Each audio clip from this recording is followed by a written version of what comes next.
तो देखो बच्चों, अपना जो यूनिट चल रहा है और ये यूनिट है कार्बोहाइड्रेट्स।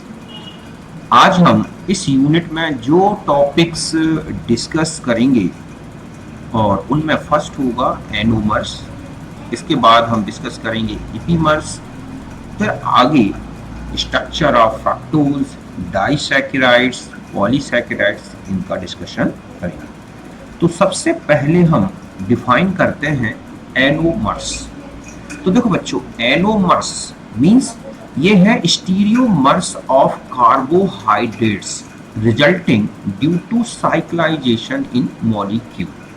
समझ गए ना कि जो कार्बोहाइड्रेट्स होते हैं उनमें जो मॉलिक्यूल है जब साइक्लाइजेशन होता है तो इसके कारण जो स्टीरियोमर्स बनते हैं उनको बोला गया है एनोमर्स।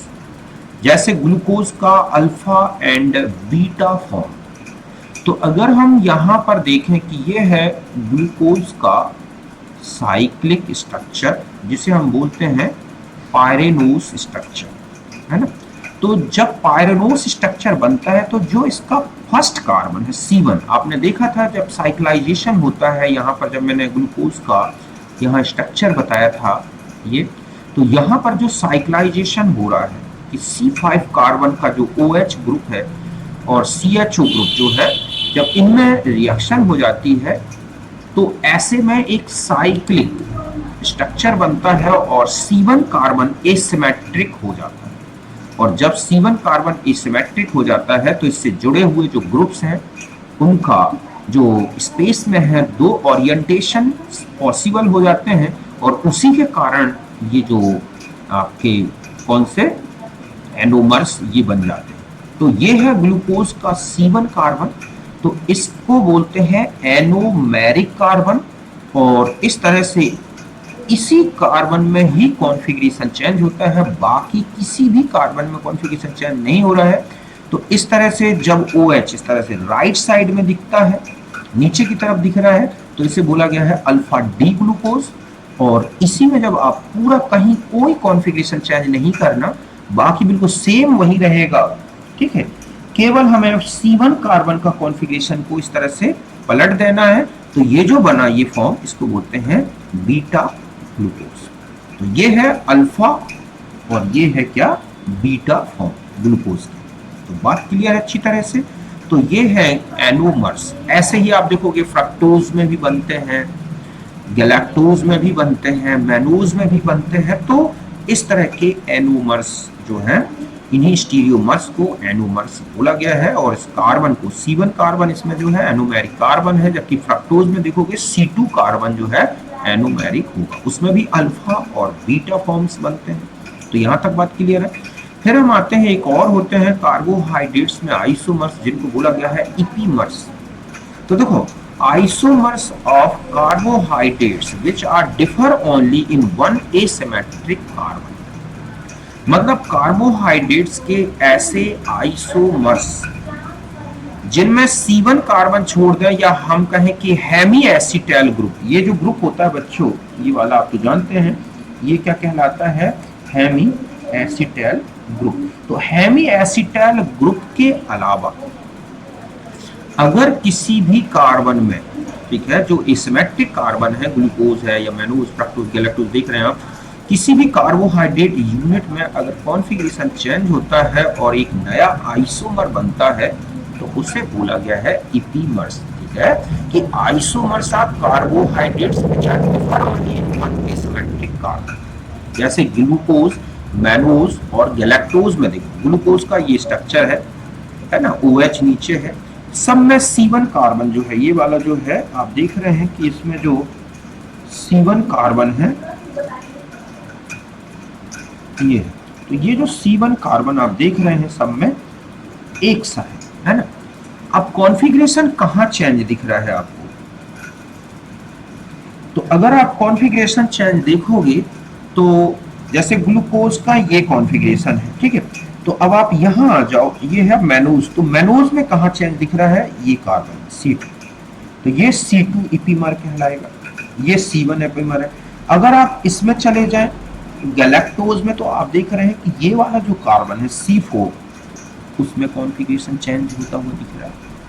तो बात समझ रहे हो आप कि ऐसे आइसोमर्स जिनके केवल एक कार्बन में कॉन्फ़िगरेशन चेंज दिखता है, समझ गए ना, एसिमेट्रिक कार्बन में, तो ऐसे आइसोमर्स कहलाते हैं क्या, इपीमर्स। ग्लूकोज, मैनोज, गैलेक्टोज ये सब एक दूसरे के इपीमर हैं। ग्लूकोज C1 इपीमर है, ठीक है, मैनोज C2 इपीमर है और गैलेक्टोज C4 इपीमर है।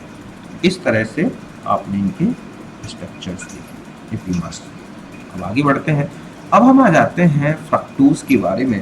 जैसे कीटोहेक्सोज या लेब्यूलोज बोला जाता है और ये एक इनुलिन करके होता है, ठीक है, पॉलीसैकेराइड, उसका एक मोनोमर है। ये लिखा है कि मोनोमर ऑफ इनुलिन पॉलीमर। देखो इसकी ज़्यादा डिटेल नहीं है, वैसे भी सुक्रोज के हाइड्रोलिसिस से बनता है 1 मोल ग्लूकोज और 1 मोल फ्रक्टोज। तो यहाँ पर हमारे सिलेबस में केवल इसके स्ट्रक्चर से रिलेटेड ही पॉइंट दिए गए हैं, हम इसलिए इनकी केमिकल प्रॉपर्टीज में ज़्यादा डिस्कस नहीं करेंगे। तो ओपन चेन स्ट्रक्चर की बात करें तो फ्रक्टोज एक कीटोहेक्सोज है, मीन्स ग्लूकोज का ही एक फंक्शनल आइसोमर है, लेकिन इसमें keto group CH2OH, CO, CHOH, CH2OH। और अगर मैं इसका पूरा स्ट्रक्चर बना के बता दूं तो वो ऐसा होता है, डबल बॉन्ड O, यहाँ H, यहाँ H, फिर यहाँ OH, यहाँ H, यहाँ OH, ठीक है, यहाँ H, 2 4 5 और ये हो गया CH2OH। तो आप देखोगे केवल इन 2 कार्बन में ही कॉन्फ़िगरेशन अलग है, ग्लूकोज और फ्रक्टोज। बाकी नीचे के जो कार्बन है 4, उनका एक सा कॉन्फ़िगरेशन होता है। तो ये कीटो ग्रुप होने के कारण इसको बोला गया है कीटो, और 6 कार्बन है तो हेक्सोज। तो जो इसका रिंग स्ट्रक्चर है, अगर मैं इसका रिंग स्ट्रक्चर बनाऊं तो इसमें 5 मेंबर्ड रिंग बनती है। और ये रिंग जो होती है, एक होता है फ्यूरा, ठीक है, फ्यूरेन होता है, तो उस फ्यूरेन से ये स्ट्रक्चर मिलता है, इसीलिए इसको बोला गया है कौन सा स्ट्रक्चर, फ्यूरानोस स्ट्रक्चर। समझ गए ना। तो हम इसका एक फ्यूरानोस स्ट्रक्चर समझे पहले। तो ये देखो यही ओपन चेन स्ट्रक्चर है। इसमें क्या होता है कि जो ये है C1 कार्बन, तो इसका जो C1 कार्बन है ये वाला है ना C1, और ये जो है C5 कार्बन, और ये है C2 कार्बन, ये है C3, ये है C4। तो इसके C5 कार्बन का और C2 कार्बन के बीच में इस तरह से रिंग बनती है।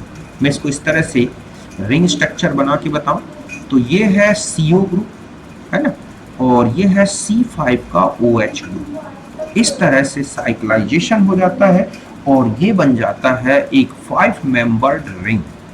ये जो 5 मेंबर्ड रिंग है बिल्कुल फ्यूरेन से मिलती है। फ्यूरेन का जो स्ट्रक्चर होता है वो ऐसा होता है, इसीलिए इसको बोला गया है फ्रक्टोफ्यूरानोज। समझ गए ना कि इसका स्ट्रक्चर फ्यूरेन से मिलता है। फ्यूरेन भी 5 मेंबर्ड, ठीक है, हेट्रोसाइक्लिक कंपाउंड होता है। तो इस तरह से फ्रक्टोज में भी 5 मेंबर्ड हेट्रोसाइक्लिक रिंग बन रही है, तो इसको बोला गया है क्या, फ्यूरानोज स्ट्रक्चर। तो ये जो है C5 के OH और C2 के CO के बीच में साइक्लाइजेशन से बनता है। इसमें भी जब CH2OH, ठीक है, और यहाँ पर सॉरी यहाँ पर आएगा OH, तो यहाँ पर जब OH राइट में है, ठीक है, कि आप यहाँ ध्यान रखना है कि जब ये OH ग्रुप जो है इसमें रिंग में राइट साइड में दिख रहा है यहाँ पर, तो ये है अल्फा D, और माइनस होता है ग्लूकोज, मतलब ये जो होता है D माइनस, ठीक है बच्चों, ये फ्रक्टोज है तो इसमें माइनस डेक्स्ट्रो रोटेशन को बताता है, और अल्फा फॉर्म इसके OH ओरिएंटेशन को, और D बताता है D ग्लिसरॉल्डिहाइड से मिलता हुआ कॉन्फ़िगरेशन है। तो इस तरह से ये है अल्फा D फ्रक्टोफ्यूरानोज, और इसी में कहीं कोई चेंज नहीं करना, केवल और केवल कहाँ चेंज कर देना है आपको, C2 कार्बन में जो एनोमेरिक कार्बन है, मतलब ये क्या है, एनोमेरिक कार्बन, तो इस कार्बन में चेंज करना है। OH को आपको इस तरह लेफ्ट में ले जाना है, तो ये बन गया बीटा फॉर्म। तो ये दोनों भी एनोमर्स हैं, फ्रक्टोज।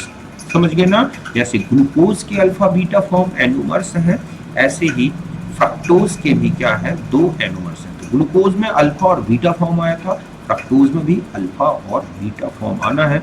इनमें केवल C2 कार्बन का ही आपको कॉन्फ़िगरेशन चेंज करना है, कहीं और कोई चेंज नहीं करना। तो यहाँ तक बात क्लियर है।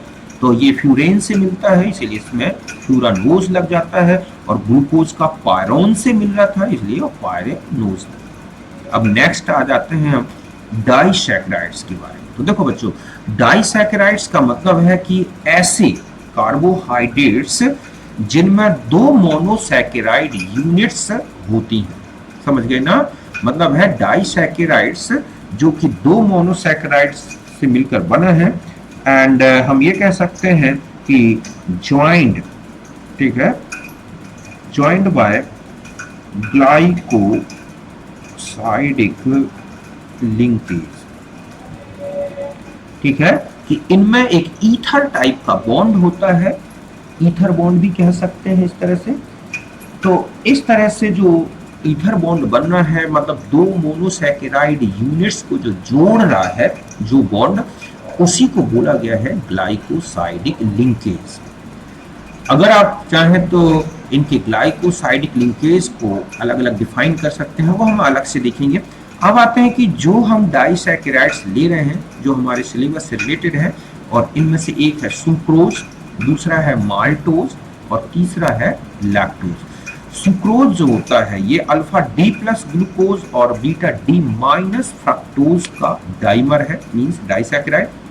Maltose alpha D plus glucose alpha D glucose, ठीक है, अल्फा डी प्लस ग्लूकोज का डाइमर है, मींस इसमें दोनों मोनोसैकेराइड यूनिट्स एक सी हैं, इनमें दो अलग अलग है ना। लैक्टोज में चले जाएं तो इसमें भी ग्लूकोज यूनिट है, अल्फा डी प्लस और बीटा डी प्लस गैलेक्टोज है। तो इस तरह से ये हैं डाइसैकेराइड्स। बात क्लियर है यहाँ तक? अब हम एक एक करके समझते हैं। सबसे पहले लेंगे सुक्रोज। तो देखो बच्चों, सुक्रोज कैन शुगर जिसको बोलते हैं, तो हमारे डेली लाइफ में यूज होने वाला एक केमिकल है। तो C12H22O11 इसका फॉर्मूला है। जब इसको हाइड्रोलाइज्ड किया जाता है, ठीक है, तो बनता है एक एंजाइम लगता है यहाँ पर इनवर्टेज, ठीक है, तो बनता है अल्फा डी ग्लूकोज और बीटा डी माइनस फ्रक्टोज। और इस तरह से ये जो शुगर है, इसमें आप देखोगे जो सुक्रोज है, इसका जो स्पेसिफिक रोटेशन एंगल है, ठीक है, ये स्पेसिफिक रोटेशन एंगल अगर हम इसमें देखें तो ये जो है कितना पॉजिटिव है, मींस जो सुक्रोज होता है वो कैसा है, डेक्स्ट्रो रोटेटर, ठीक है, प्लस 66.5। तो सुक्रोज जो होता है वो है डेक्स्ट्रो रोटेटरी, जिसका स्पेसिफिक रोटेशन एंगल है प्लस 66.5। जब इसको हाइड्रोलाइज्ड किया जाता है इनवर्टेज एंजाइम की प्रेजेंस में, तो ये बना 1 मोल ग्लूकोज और 1 मोल फ्रक्टोज। यहाँ पर जो ग्लूकोज है इसका जो स्पेसिफिक रोटेशन एंगल है वो है 52.5, जबकि फ्रक्टोज का है -92.4। तो माइनस वैल्यू ज्यादा हो गई और प्लस वैल्यू क्या है बच्चों, कम है। तो ऐसे में पूरा का पूरा सॉल्यूशन, जहां सुक्रोज का सॉल्यूशन डेक्स्ट्रो रोटेटरी था और यहाँ पूरा का पूरा सॉल्यूशन लीवो रोटेटरी हो जाता है, तो इसको बोलते हैं शुगर इन्वर्जन। और ये जो शुगर बनी है इसको बोला गया है इन्वर्ट शुगर, और इसका जो स्पेसिफिक एंगल होगा वो है -19, ठीक है, डिग्री 97 मिनट का। तो इस तरह से पूरा सॉल्यूशन लीवो रोटेटरी हो जाता है। इसको बोलते हैं इन्वर्जन ऑफ शुगर। क्यों कहते हैं? क्योंकि इसमें इन्वर्ट शुगर बनी है, दूसरा स्पेसिफिक रोटेशन प्लस से सीधा माइनस हो गया, तो दोनों के कैंसिल होने के बाद जितना एंगल बचा उसको 2 से डिवाइड करने से ये वैल्यू आती है। तो ये है हमारा सुक्रोज का जो मोनोसैकेराइड्स यूनिट्स हैं उनके बारे में। अब आते हैं कि जो सुक्रोज है ये क्या स्ट्रक्चर रखता है। तो देखो बच्चों, सुक्रोज में एक तो अल्फा डी ग्लूकोज यूनिट है, ये है अल्फा डी ग्लूकोज यूनिट, समझ गए ना? क्या है ये? Alpha D plus glucose unit, मतलब अल्फा डी प्लस ग्लूकोपायरेनोज। और दूसरी जो फ्रक्टोज की यूनिट है ये है बीटा डी माइनस फ्रक्टोफ्यूरानोज। मतलब इसमें एक ग्लूकोज का कौन सा फॉर्म दिख रहा है आपको?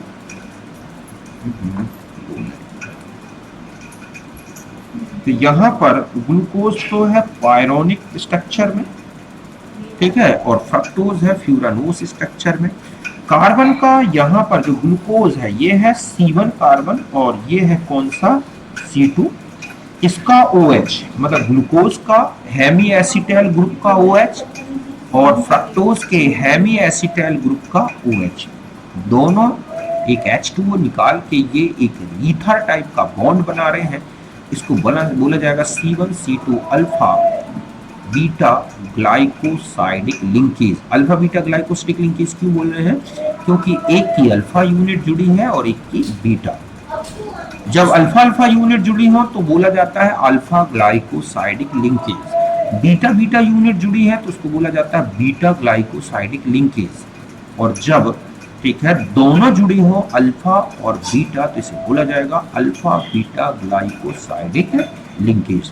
तो सुक्रोज में अल्फा बीटा ग्लाइकोसाइडिक लिंकेज है। दूसरा ये है कि इन दोनों यूनिट के जो हेमी एसिटाइल ग्रुप हैं ये टोटली क्या हो गए, बॉन्ड फॉर्मेशन में आ गए।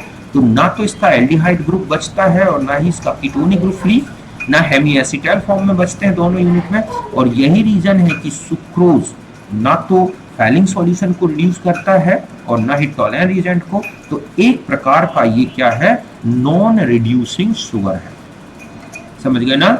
सुक्रोज इसलिए नॉन रिड्यूसिंग शुगर है क्योंकि दोनों यूनिट मींस ग्लूकोज का और फ्रक्टोज दोनों के hemiacetal group alpha glycosidic या अल्फा बीटा ग्लाइकोसाइडिक लिंकेज में यूज हो गए। इसलिए वो बेसिक मीडियम में फ्री नहीं करते, ना तो इसका CHO फ्री होता है और ना ही इसका कीटो ग्रुप। और यही रीजन है कि यहाँ पर ये जो है क्या हो जाता है, नॉन रिड्यूसिंग शुगर बन जाता है। तो यहाँ पर हमें ये अच्छी तरह से याद रखना है कि सुक्रोज का नॉन रिड्यूसिंग नेचर। तो ये था हमारा सुक्रोज के बारे में। अब हम आते हैं माल्टोज। तो देखो बच्चों, माल्टोज भी वही फॉर्मूला रखता है जो सुक्रोज का है, C12H22O11। ये एक रिड्यूसिंग शुगर है। अभी हम स्ट्रक्चर से देखते हैं। जब माल्टोज का, ठीक है, कि जब हम क्या करें कि माल्टोज का जब हाइड्रोलिसिस करते हैं तो 2 मोल अल्फा डी प्लस ग्लूकोज बनते हैं।